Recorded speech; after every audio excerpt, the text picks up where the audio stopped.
So I didn't really pay attention much in college. I think there was a lot of stuff that I tend to find stuff that relates to me or personally like I can see beneficial as more interesting. I always found like life lessons more interesting than like specific history or whatever.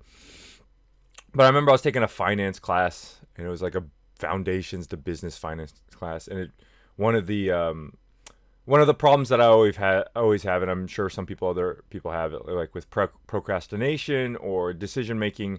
I'm the kind of person who always wants to make the right decision. If you look back, if you remember the Marvels, Avengers, Infinity War, there's a part where Doctor Strange is doing his little like seeing into the future thing, examining all the possibilities, and I believe that kind of there's always a way to win, like get through it, right? Even no matter how slim the chances are, there's always at least one way, and it's just about you finding the correct choices to navigate that path to get to the point where we win.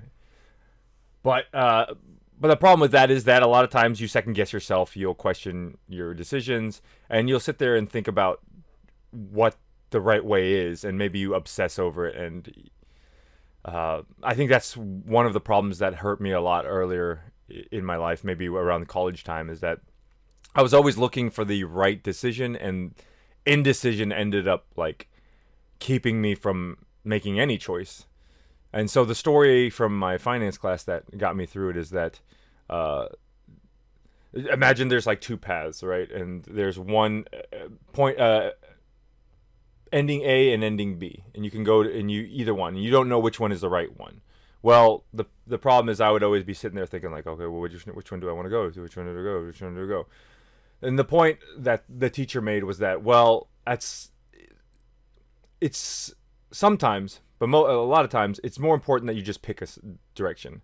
It actually even doesn't matter that you pick the right one, because the sooner you pick a direction, you can start making progress towards it. Now, if it's the right one, great. Then you've already started making progress towards it. But if it ends up being the wrong one, because you started moving towards it, you can realize sooner, because you've actually made a decision, you can realize sooner that maybe it's the wrong decision. And once you realize it's the wrong decision, you can start either, changing it to go the other way, or you can backtrack and go back the other way. But the worst thing you can do is just sit on the decision and waste time, because you're not getting anywhere.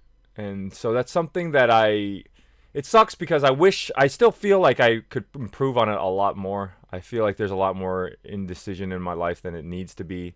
I kind of obsess over the decisions a little bit too much, or a lot too much. But that's something that I don't know if you hopefully maybe you guys can implement it into your life, because it's something that I feel is a very basic and understandable uh, lesson. I've been reading a lot of uh, like time management books, and money management and stuff like that, and you kind of hear the same. You kind of hear everybody, all the same people, say the same, variations, or like uh, different in different scenarios, but it's always kind of still the same advice. You know, making a decision and going with it is better than not making a decision. So, uh, so yeah, I mean that's something that I'm continuing always, and it's always a process, man. It's not like I've always said that improving yourself is not like a light switch. It's not like you switch on the light and it's light, and the light is on and it's forever on, and you never have to worry about it ever again. With a lot of these things, it's always a constant battle. It's like every day you wake up, you're like, okay, well, I'm going to be a more productive person. I'm going to be a more decisive person. And it's a gradual change that one day in the future, like now, if I look back on myself 10 years ago, from back when I first started a video game show, or whereas 15 years ago when I was in college, like I'm way more decisive, way more improved than I was back then. It's just on the day to day you don't really notice it. Yeah, so I guess that's my little tidbit for today. uh, I started thinking about it because I was listening to this audiobook, um, probably gonna make more stuff talking about stuff like this in the future. Hope you guys enjoyed it. We'll see you tomorrow. Bye.